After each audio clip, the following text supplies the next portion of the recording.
Gusto ko malaman na Miss Rhoda Baltasar, kung sino yung pulis na nagsipa-sipa nung patay na yon at ako mismo, sisipain ko sa harapan mo yung pulis na yon. Ibigay mo sa akin yung pangalan, ha? Ayaw kong gawa tayo ng kwento dito. Siguruhin natin na totoo yung sinasabi natin. In fairness naman, sa lahat, gusto natin na mabigyan ng hustisya si Jimboy. Pag naibigay mo yung pangalan mo sa akin, kung sino yung pulis na yon, at ako mismo sisipa ng pulis na yan, please, pakibigay ng pangalan. Okay. Sige, habang alamin po natin, Mr. Chair, isa pa po nasabi sa akin nung dumalo po ako sa Lamay, sa Burol ni Jimboy, nabanggit din sa akin na may nagsalita para isa sa mga pulis na plantahan ng droga ang bangkay ni Jimboy at sinipa-sipa pa muna para mas siguro na siya'y patay na. At ang dumayb sa ilog para i-retrieve ang bangkay ay hindi pa mga pulis, kundi yung tsuhin ni Jimboy. Mr. Tama ba, Chair? ma'am? Ma'am Rhoda? Opo. Panitigyan niyo pa ulit yung statement na yan? Opo. Saka po baka Sa hindi tsuhin? siya Anong pangalan po ng tsuhin? si Kuya Nick po. Nandiyan pa ba si Kuya Nick? Pwede makausap si Kuya Nick? Wala po dito. Kasi Yes, Mr. kaya ganito lang. Gusto ko malaman na Miss Rhoda Baltasar, kung sino yung pulis na nagsipa-sipa nung patay na yon at ako mismo, sisipain ko sa harapan mo yung pulis na yon. Ibigay mo sa akin yung pangalan, ha? Ayaw kong gawa tayo ng kwento dito. Siguruhin natin na totoo yung sinasabi natin. In fairness naman, sa lahat, gusto natin na mabigyan ng hustisya si Jimboy. Pag naibigay mo yung pangalan mo sa akin, kung sino yung pulis na yon, at ako mismo sisipa ng pulis na yan, please, pakibigay ng pangalan. Mr. Chair. Hindi po siya Ha? police. Hindi po siya police. At sino pala siya? Yung nagsipa-sipa. Hindi pulis. Ano po siya, parang asset po na hindi po nakita ng mga pulis na bumaba yung lalaki na yun, na hinila yung anak ko sa may burak. Tapos, Sandali. Dandahan lang para marinig ka namin dito. Walang klaro, ha? Pakidandahan. Sige nga, sino yon nagsipa? Nagpatay? Hindi po siya police.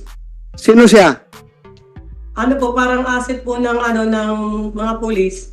Parang asset ng pulis. May pangalan ka? Meron po kami Ha? meron po siyang picture. May picture. Opo. Ba, yung picture, hawak mo? Ginulpi nga po siya ng mga taong bayan dahil sa ginawa niya po sa anak ko eh. Dahil patay na nga po yung anak ko, tapos nilagay niya pa po sa burak. Tapos po, gusto niya pang ng droga sa Jimboy. Hipi. Sino hipi? Si pulis. Hanapin mo itong tao na ito. Asset Tapos ng ninyo ito.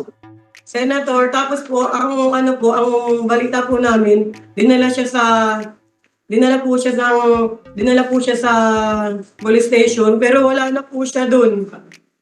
Wala na po Sino, siya. yung tao? Opo. Yung tao na nagsipa kay Jimboy, dinala sa police station? Opo, wala na po siya. Hindi na po namin alam kung saan na po siya napunta.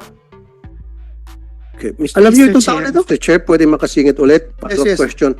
Kasi nabanggit din sa akin noon ni Ma'am Rhoda na pinabayaan na nila for several hours yung bangkay na nakalubog sa ilog until na dumating po yung tsuhin ng biktima para yun po ang nag-ahon. Contrary do po sa sinasabi ng mga pulis na sila ang nag-ahon doon sa bangkay. That's another thing that we have to find out. Kung totoo Yeah. po. Mr. Chair. Yes, go ahead, Senator Risa. Mr. Chair, kanina pa po na umiiyak si Miss Rhoda, kaya idagdag ko lang po, Miss Rhoda, kami pong lahat dito sa komite, lubos pong nakikiramay sa pagkamatay ng anak nyo.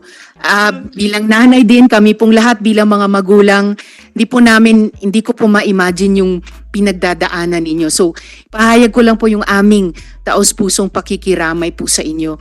At dahil nagsasalita na rin po kayo sa amin, baka pwede nyong ikwento mula sa simula, ano ang alam ninyong kwento nung nangyari, yung ginawa kay Jimboy, yung kompletong alam nyo po.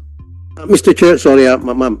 With the indulgence of Senator Riza, Yeah, go ahead. isa na lang po talaga last and Okay, then okay. para may kwento to mga pulis, may mga kwento na dyan. Yeah. Kasi they conducted the paraffin test on the victim's hand. Yes? Pero doon sa mga operatiba na nagpaputok, hindi kayo nagkandak ng paraffin test. So gusto niyo palitawin na yung bata ay nagpaputok at may balak pa sana kayong lantaan siya ng baril. Bakit ganon? Yung biktima na pinagbabaril, walang kalaban-laban na mga pulis ninyo, may Armalite, may 9mm and 19 and all, hindi niyo po pinarapin test sila. Na very clear na nagpaputok, ayon po mismo sa dalawang opisyalis ninyo, Captain Cruz at Captain Carpio. Pero yung victim na pinagbabaril, pinarapin test ninyo. Isa na naman yung violation ninyo, isa na naman yung nakataas kilay na mga pinagagawa nyo. Thank you, Yes, Mr. Chair, at, thank you. Madam Risa, Senator Risa. Thank you. Yeah, pakinggan na lang natin ito para Yes, please, Mr. Chair. ito mo muna yung presentation mo. Pakinggan muna natin itong habang nandito siya. Ma'am Roda Baltasar, pakinggan ka namin. Please magsalita ka dyan kung anong nalalaman mo tungkol sa pagkamatay ng anak mo para mabigyan ng linaw itong pagkamatay ng anak mo. At nakikinig po kami dito, ang Committee ng Public Order and Dangerous Drugs ay makikinig sa iyo.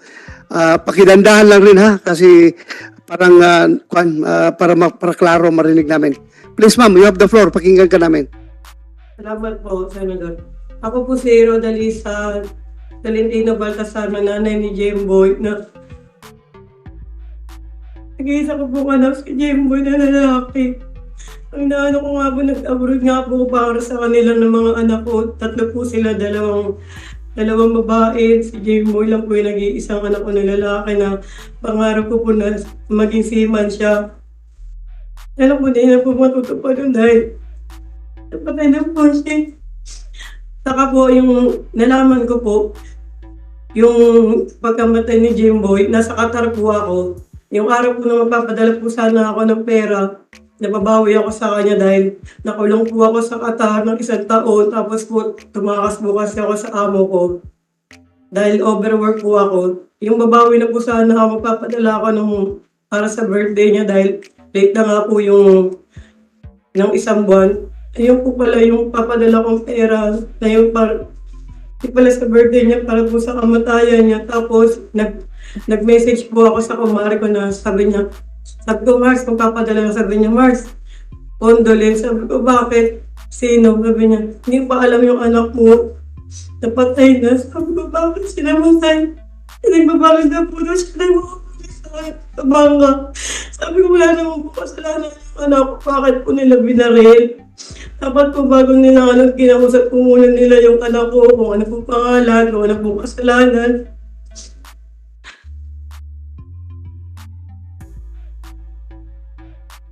Hindi po nila binigyan ng pagkakataon yung anak ko eh.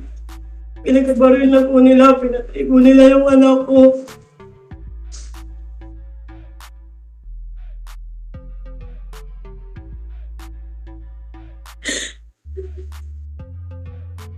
Miss Roda. Pwede makasingit mabilisan. Yes, Mr. Chair. Mr. Chair, like what I said to you kanina, much better kasi medyo emotional siya. It's either yung si Sunny Boy ang pagsalitain natin tungkol dun sa kanya nakita or yung uncle because both of them were there. Samantalang si nanay pala ay wala, nasa abroad pa yung mga insidente. So yung kanya is second-hand information na lang. So emotional pa siya. So may tendency na baka medyo list ng konti. yeah, I agree with you, Senator Tulfo. Your Honor. Mr. Chair. Yes, Senator Risa. Ulitin ko lang po yung nabanggit ko kanina na ayon naman po sa mga abogadong kasama ni Sunny Boy ay handa po siyang humarap sa komite at sagutin yung ating mga tanong sa susunod pong na pagdinig. Pero kaugnay po nung nabanggit din, syempre higit sa lahat yung lungkot, no, at yung sakit na nararamdaman ni Miss Roda. Kung kaya niyo pong sagutin ito, Miss Roda, may nangangamba, pagkatapos po ng makpait na insidenteng iyon, nangangamba din po ba yung pamilya ninyo sa inyong seguridad? Kaya ako po itinatanong dahil may mga bali-balita din po na may umaaligid sa pamilya nyo at sa mga witnesses Yan po ba ay kasama din sa dinadala nyo sa ngayon, Miss Roda? Opo, natatakot po ako sa pamilya namin. Kasi nga po, di po namin alam, di ba po marami sila, 20? Ano po laban namin na isang pamilya po lang namin. Di po namin alam kung natutulog kami, baka mamaya, pagbabaray na lang po yung bahay namin. Eh po ko nakatakot. Huwag po kayong mag-alala, Miss Ruda, ha? Andito ngayon yung number 2 ng PNP, General Sermonia. Please, maawa kayo. Namatayan na ng anak, naghanap ng justisya, tapos ngayon natatakot pa sa buhay nila, baka balikan. Ano na klaseng PNP meron tayo kung ganun sila katakot? Please, mag-effort kayo. Chief of Police, District Director, puntahan nyo. Pag may mangyari pa dyan sa pamilya na yan, mananagot kayo dito sa committee na ito. I-secure ninyo. Kausapin ninyo kung anong kailangan nila na para ma-appease yung kanilang takot sa buhay. Puntahan nyo, makiusap kayo. Kung lumapit kayo sa Barangay Capital, lumapit kayo sa LGU doon, pasabay kayo doon para magkakaroon sila ng peace of mind. Kawawa naman, namatayan na, wala pa hustisya yung anak, tapos ngayon, natatakot pa sa buhay nila. Ano ng klaseng, Ma'am Roda Baltasar, ako po magbigay sa iyo ng assurance, ha? Andito yung mga chief ng PNP, galing sa Chief of Police ng Nabutas, hanggang sa District Director ng Northern Police District, at saka yung number 2 man ng PNP ng Deputy Chief of Administration. I will hold them responsible and accountable kapag may mangyari sa pamilya ninyo. Pangako ko yan sa iyo. Kaya dapat sila magsumikap na mawala yung threat sa buhay ninyo. Huwag po kayong mag-alala. Babantayan namin to sila at siguruhin nila na secured kayo. Salamat. Mr. Yes Chair, po. Salamat kaayo, Mr. Chair. Yes po. Maalala din po siguro, Mr. Chair, ni General Sermonia, nung unang pagdinig natin, hiniling ko rin po sa kanila na ma-secure yung witnesses at yung mga pamilya ng witnesses at kumbaga hindi kumbaga totoong nasa pananagutan ng PNP yung kaligtasan nila. Ms. Roda, nung unang pagdinig, binanggit ko rin po na nabalitaan po namin na may nanghaharas kay Sunny Boy na nung dinala siya sa presinto, meron daw kumausap sa kanya, yung isa doon naka plain clothes daw, na magsabi daw na may dalang droga si Jemboy. Narinig nyo rin po ba iyon, Miss Roda? Wala po ako, ma'am. Nasa ano po ako nun. Nasa Qatar po ako nun. Opo. Si Sunny Boy lang po nagsabi sa amin na sinabi daw ng pulis na yun na para daw maano yung ano ng mga pulis, hindi masira. Sabihin daw na si Jimboy may baril po daw at may droga. Sino po nagsabi sa inyo, Miss Roda? Si Sunny Boy po. Si Sunny Boy. And Mr. Chair, kasama po sa balita ay kasama daw di umano si Captain Carpio sa kumausap din kay Sunny Boy sa presinto. Kasama po ba kayo, Captain Carpio, na kumausap kay Sunny Boy at sinabihan siya o ayon sa mga ulat, hinaras siya para sabihing may droga si Sunny Boy? Your Honor, wala po akong sinabing ganun kay Sunny Boy. Follow sino? kayo mamaya, Sino? Mr. Chair. Sino yung kumausap sa kanya? Hindi ko po alam kay Sunny Boy po. Ito yung mga allegations, ha? Ito yung mga allegations. Pero kung totoo man ito, wala na. I found it very hopeless yung ating pagiging pulis kung ganyan tayo. Ha? Hopeless case na tayo. Kung totoo yan, ha? These are mere allegations. Pero kung totoo talaga yan, I cannot forgive kung sino may yung pulis na yan. Sasakalin ko yung pulis na yan kung sino yung pulis na yan. Makatikim sa akin yan. Ha? Siguruhin mo, hindi yan ang effort mo, ha? Hindi po, Your Honor. Wala po ako sinabi kay Jemboy na ganun. Ma'am, Hindi po. ma'am, si Sunny Boy ang nagsabi, di ba? Next hearing, Yes, Mr.